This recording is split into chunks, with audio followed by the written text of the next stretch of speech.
Hello guys, कसे आहात आपण सर्वजण. आज आपण टी एक्झाम आणि स्पर्धा परीक्षेसाठी महत्त्वपूर्ण शालेय पाठ्यपुस्तकावर आधारित इतिहास या विषयाचा अभ्यास करणार आहोत. टी एक्झाम 2025 साठी सामाजिक शास्त्र फास्ट रिव्हिजन आपले चालू आहे, ते आपण पाहूया. आज आपण शिवपूर्वकालीन महाराष्ट्र यापासून सुरुवात करणार आहोत. गाव किंवा मोजा गावामध्ये तंटाप खेळा होत असे, तेव्हा शांतता निर्माण करण्याचे काम पाटील करत असत. त्यांच्या कामात कुलकर्णी त्यांना मदत करत.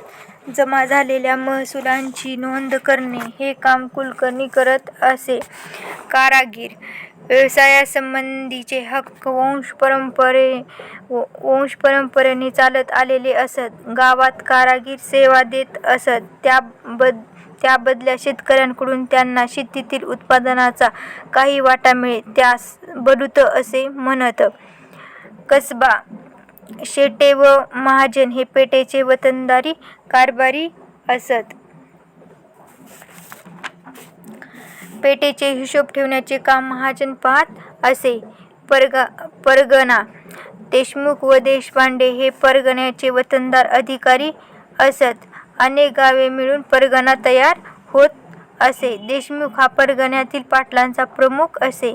गाव पातळीवर जे काम पाटील करत असे, तेच काम परगणा पातळीवर देशमुख करत असे. तसेच परगण्यातील सर्व कुलकर्ण्यांचा प्रमुख देशपांडे असे. संत नामदेव यांच्याविषयी आपण माहिती पाहूया. संत नामदेव नाचू कीर्तनाचे रंगी, ज्ञानदीप लावी जगी ही प्रतिज्ञा केली होती. त्यांची अभंग रचना ही प्रसिद्ध आहे. त्यांनी लिहिलेले पदे शिखांच्या गुरु ग्रंथ साहिबा या ग्रंथात समाविष्ट आहे. भागवत धर्माचा संदेश गावोगावी पोहोचविण्याचे कार्य त्यांनी केले होते. त्यांनी पंढरपूर येथे विठ्ठलांच्या महाद्वारासमोर संत चोखामेळा यांची समाधी बांधली आहे. संत ज्ञानेश्वर महाराज संत भगवद्गीता या संस्कृत ग्रंथाचा अर्थ मराठीत स्पष्ट करणारा भावार्थ दीपिका म्हणजे ज्ञानेश्वरी हा ग्रंथ संत ज्ञानेश्वर महाराजांनी रचला आहे. तसेच त्यांनी अमृतानुभव या ग्रंथाची रचना केली. ज्ञानेश्वरीतील पसायदान उदात्त संस्कार करणारे आहे. संत एकनाथ यांच्याविषयी माहिती पाहूया. अभंग गोळोनी भारुडे त्यांची आपली मराठी भाषा कोणत्याही भाषेपेक्षा कमी नाही असे ते मानत. संस्कृत वाणी देवे केली तरी प्राकृत काय चोरापासून झाली. इतर धर्माचा तिरस्कार करणाऱ्यावर कडक टीका केली आहे. आता आपण संत तुकाराम यांच्याविषयी माहिती पाहूया. हे पुण्याजवळील देहू गावचे आहेत. अभंग रचना त्यांच्या प्रसिद्ध आहेत. संत तुकारामांची गाथा ही मराठी भाषेचा अमोल ठेवा आहे. जे कारंजले गांजले त्यासी म्हणे जो आपुले, तोची साधू ओळखावा देव तेथीची जाणावा. भक्तीला नीतीची जोड देण्यावर त्यांचा भर होता. जोडोनिया धन उत्तम व्यवहारे, उदास विचारे वेच करी. कांदा मुळान भाजी अवघी विठाई माझी. संत सावता महाराज यांच्या या ओव्या आहेत. संत रामदास स्वामी मराठवाड्यातील जाम या गावचे संत रामदास स्वामी होते. बाल उपासनेचे महत्त्व त्यांनी स्पष्ट केले. मराठा तितुका मेळवावा, महाराष्ट्र धर्म वाढवावा हा संदेश प्रसिद्ध आहे. दासबोध, करुणाष्टके, मनाचे श्लोक या साहित्यातून व्यावहारिक शिक्षणाचे धडे त्यांनी दिले. आता आपण स्वराज्य स्थापना पाहणार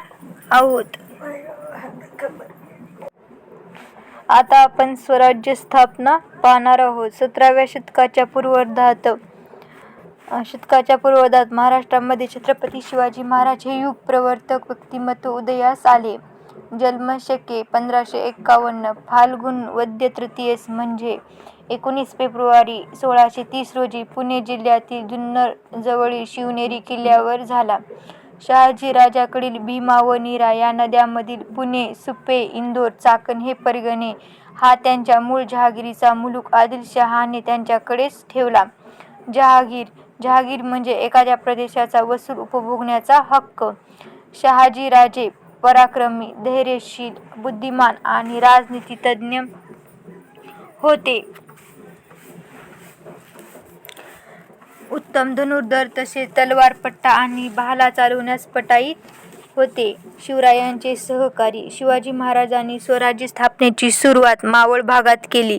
येसाजी कंक, बाजी पासलकर, बापूजी मुदगल, नरहर देशपांडे, बंधू कावजी गोडाळकर, जीवा महाला, तानाजी मालुसरे, कान्होजी जेधे, बाजीप्रभू देशपांडे आणि दादाजी नरसप्रभू देशपांडे हे शिवरायांचे सहकारी होते.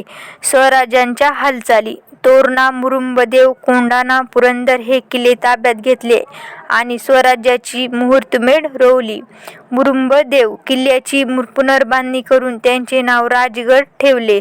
राजगड ही स्वराज्याची पहिली राजधानी होती.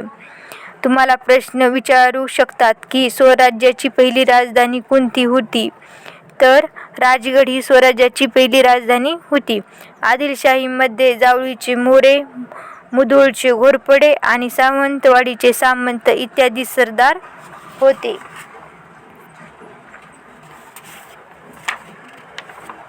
आता जावळीचा ताबा. सातारा जिल्ह्यातील जावळी या ठिकाणी चंद्रराव मोरे आदिलशाहीतील मातब्बर सरदार होता. त्यांनी जावळीच्या खोऱ्यात प्रतापगड हा किल्ला बांधला. वाईजवळील प्रतापगड किल्ल्याच्या पायथ्याशी शिवाजी महाराज आणि अफझल खान यांची 10 नोव्हेंबर 1659 रोजी भेट झाली. सिद्दी जोहरची स्वारी. अफझल खानाच्या पारिपत्यानंतर महाराजांनी आदिलशाहीतील वसंतगड, पन्हाळा व खेळणा हे किल्ले जिंकून घेतले. खेळणा किल्ल्यास त्यांनी विशाळगड असे नाव दिले. शिवा कासी दिसायला शिवाजी महाराजांसारखाच होता. शिवाजी महाराजांची वेशभूषा करून पालखीत बसला होता. शिवरायांनी सिद्दीच्या सैन्यात विशाळगडाच्या पायथ्याजवळ थोपवण्याची जबाबदारी बाजीप्रभू देशपांडे यांच्याकडे सोपवली. आता आपण मुघलांशी संघर्ष पाहणार आहोत. सुरतेवर स्वारी. मुघलांच्या ताब्यातील सुरत हे एक मोठे व्यापारी केंद्र व बंदर होते. तेथे इंग्रज, डच व फ्रेंच यांच्या वखारी होत्या. आर्थिकदृष्ट्या संपन्न होते. त्यांनी सुरतेवर स्वारी केली. जयसिंगाची स्वारी. जयसिंग व महाराज यांच्यात जून 1665 मध्ये तह झाला. हा तह पुरंदरचा तह म्हणून ओळखला जातो. मुघलांविरुद्ध आक्रमक पवित्रा. मुघलांच्या अहमदनगर आणि जुन्नर या प्रदेशावर हल्ले केले. दाऊद खानच या मुघल सरदारांचा पराभव झाला. मोरोपंत पिंगळे यांनी नाशिक जवळील त्र्यंबकगड जिंकून घेतला. या चढाईच्या मोहिमेत तानाजी मालुसरे, मोरोपंत पिंगळे, प्रतापराव गुजर इत्यादी सरदारांनी मोलाची कामगिरी केली. या मोहिमेचे वर्णन कृष्णाजी अनंत सभासद या बकर काराने पुढील प्रयोग केले. 4 महिन्यात 27 गड घेतले. मोठी ख्याती केली. राज्य अभिषेक. 6 जून 1674 या दिवशी विद्वान पंडित गागा भट्ट यांच्या हस्ते रायगडावर आपला राज्य अभिषेक करून घेतला. सार्वभौमत्वाचे प्रतीक म्हणून त्यांनी राज्याभिषेक शक ही नवीन कालगणना सुरू केली. राज्याभिषेक प्रसंगी त्यांनी सोन्याचा होन व तांब्याची शिवराई ही खास नाणी पाडली. तुम्हाला प्रश्न परीक्षेमध्ये येऊ शकतो की राज्याभिषेकाच्या प्रसंगी कोणती नाणी पाडण्यात आली? तर त्या प्रश्नाचं उत्तर असं लिहायचं आहे की सोन्याचा होन व तांब्याची शिवराई. राजपत्रावर क्षत्रिय कुलावसंत श्री राजा शिव छत्रपती असा उल्लेख केला. राज्याभिषेकानंतर त्यांनी फारसी शब्दांना पर्यायी संस्कृत शब्द असणारा एक कोश तयार करून घेतला. यालाच राज्यव्यवहार कोश असे म्हणतात. संभाजीराजे 17 वर्षाचे असताना बुधभूषण ग्रंथात राज्याभिषेकाच्या समारंभाचे त्यांनी वर्णन केले आहे. आता आपण स्वराज्याचा कारभार पाहणार आहोत. स्वराज्याच्या कारभारामध्ये शिवाजी महाराजांचे अष्टप्रधान मंडळ याविषयी माहिती पाहूया. शिवाजी महाराजांनी गुण व कर्तव्य पाहून अष्टप्रधान मंडळाची निवड केली. त्यांना इनामे, वतने किंवा जहागिरी दिल्या नाहीत, तर रोख पगार मात्र त्यांनी भरपूर दिला. प्रधानाचे नाव, पद आणि काम. मोरो त्र्यंबक पिंगळे हे प्रधान होते. राज्यकारभार चालविणे आणि जिंकून घेतलेल्या प्रदेशाची व्यवस्था पाहणे. रामचंद्र निळकंठ मुजुमदार अमात्य, राज्याचा जमा खर्च पाहणे. अण्णाजी दत्तो सचिव होते. सरकारी आज्ञापत्रे तयार करणे. दत्ताजी त्र्यंबक वाकनीस हे मंत्री होते. त्यांचं काम होतं पत्रव्यवहार सांभाळणे. हंबीरराव मोहिते हे सेनापती होते. सैन्याची व्यवस्था ठेवणे व राज्यरक्षण करणे. रामचंद्र त्र्यंबक डबीर हे सुमंत होते. परराज्याशी संबंध ठेवणे हे त्यांचे काम होते. मिराजीरावजी हे न्यायाधीश होते. त्यांचं काम न्यायदान करणे हे होते. मोरेश्वरराव पंडितराव होते. धार्मिक व्यवहार पाहणे हे त्यांचे काम होते.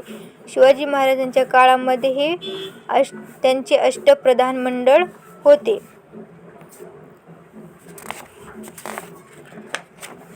तत्कालीन खेड्याचे अर्थकारण.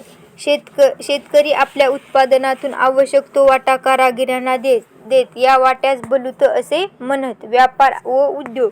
साहुकार म्हणजे राज्याची व राजश्रीची शोभा हे आज्ञापत्रातील वर्णन महाराजांचा व्यापाराकडे पाहण्याचा नेमका दृष्टिकोन स्पष्ट करणारे आहे. साहुकार या शब्दाचा व्यापारी असा अर्थ आहे. स्वराज्यातील उद्योगांना संरक्षण देण्याचे महाराजांचे धोरण होते. उदाहरणार्थ कोकणातील मीठ उद्योगांना त्यांनी संरक्षण दिले. लष्करी व्यवस्था. 1 नंबर. पायदळ. पायदळात हवालदार, जुमलेदार असे अधिकारी असत. पायदळाच्या प्रमुखास सरनौबत म्हणत. सरनौबत हा सर्वोच्च अधिकारी होता. घोडदळ. घोडदळात 2 प्रकारचे घोडेस्वार होते. एक शिलेदार आणि दुसरा बारगीर. शिलेदारकडे स्वतःचा घोडा व स्वतःची हत्यारे असत, तर बारगीराला सरकारकडून घोडा व हत्यारे दिली जात असत. नेतोजी पालकर, प्रतापराव गुजर, हंबीरराव मोहिते असे काही महाराजांच्या घोडदळांचे सरनौबत प्रसिद्ध होते. आता आपण हेरखाते पाहणार आहोत. बहरजी नाईक हा हेरखात्याचा प्रमुख होता. यानंतर किल्ले. स्वराज्यामध्ये सुमारे 300 किल्ले होते. राजगड, प्रतापगड, पावनगड ही डोंगरी किल्ले आहेत. किल्ल्यावर किल्लेदार, सबनीस व कारखानीस असे अधिकारी असत. तेथील धान्याची कोठी आणि युद्धसाहित्याची व्यवस्था पाहण्यासाठी कारखानीस हा अधिकारी असे. आता आपण सागरी किल्ले पाहणार आहोत. त्यांनी बांधलेल्या जलदुर्गांपैकी मालवणचा सिंधुदुर्ग हा उत्कृष्ट सागरी किल्ला आहे. या किल्ल्याच्या बांधणीमध्ये भक्कमपणा यावा म्हणून त्यांनी किल्ल्याच्या पायाभरणीसाठी 5 खंडी शिसे ओतण्याची व्यवस्था केली होती. त्यांनी सिद्धीला शह देण्यासाठी राजापुरी समोर पद्मदुर्ग नावाचा सागरी किल्ला बांधला. आरमाराविषयी माहिती पाहूया. पश्चिम किनारपट्टीचे रक्षण करण्याची आवश्यकता होती. यासाठी महाराजांनी आरमार उभे केले. ज्यांच्याजवळ आरमार त्यांचा समुद्र हे त्यांनी ओळखले. महाराज हे दूरदर्शी होते. आरमारात विविध प्रकारची 400 जहाजे होती. 400 जहाजे होती. यामधील गुराब, गलबत व पाल ही लढाऊ जहाजे होती. मायनाक, भंडारी व दौलतखान हे त्यांच्या आरमारचे प्रमुख अधिकारी होते. आदर्श राज्यकर्ता. संघटन चातुर्य. महाराजांकडे विलक्षण संघटन चातुर्य होते. त्या चातुर्याच्या जोरावर त्यांनी आपल्या भोवती शूर व जीवाजीव देणारे लोक गोळा केले. शिवाजी महाराजांच्या भूमिकेत वावरणारा शिवा काशीद हा होता. महाराज विशाळगडाकडे जात असताना त्यांचा पाठलाग करणाऱ्या शत्रूंची वाट रोखून धरणारा बाजीप्रभू देशपांडे हे होते. पुरंदरचा किल्ला लढवणारा मुरारबाजी देशपांडे हे होते. सिंहगड जिंकण्यासाठी धारातीर्थी पडणारा तानाजी मालुसरे होते. महाराजांच्या आग्र्याहून सुटकेप्रसंगी मोठी जोखीम पत्करणारे हिरोजी फैजत आणि मदारी मेहतर हे होते. अशी अनेक उदाहरणे स्वराज्य उभारणीच्या कार्यात आढळतात. स्वराज्य स्थापनेच्या कार्यात कान्होजी जेधे हे त्यांच्याबरोबर आरंभापासून होते.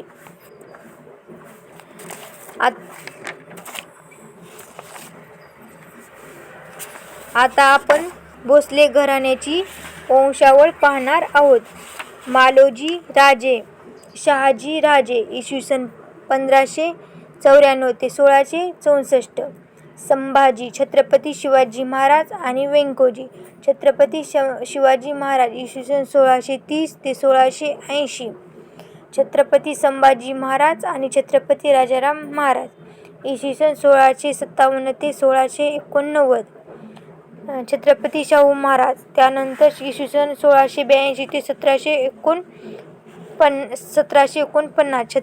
छत्रपती राजा रामराजा दत्तक घेतले होते त्यांना इ. स. 1750 ते 1777.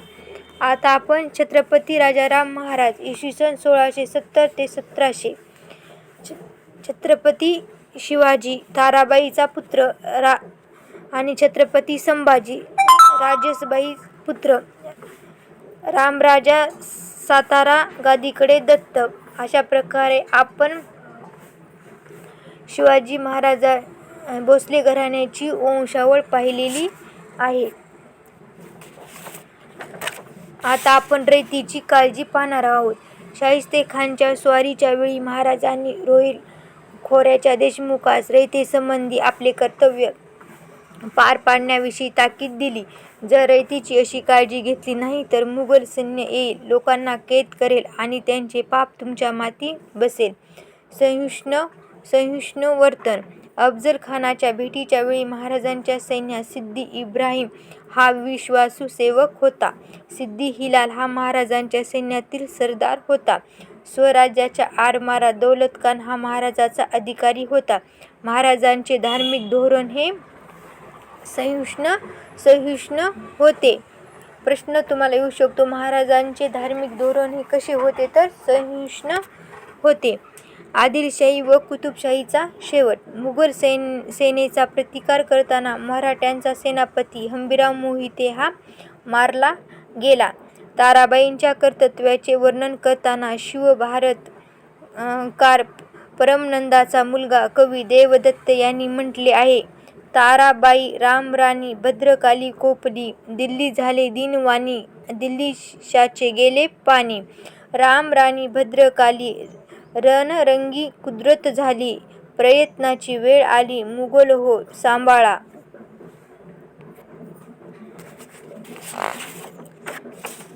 यानंतर आपण पाहणार आहोत इंदोरचे होळकर घराणे आहे, नागपूरचे भोसले घराणे आहे, ग्वालियरचे शिंदे घराणे आहे आणि वडोदऱ्याचे गायकवाड हे घराणे आहे.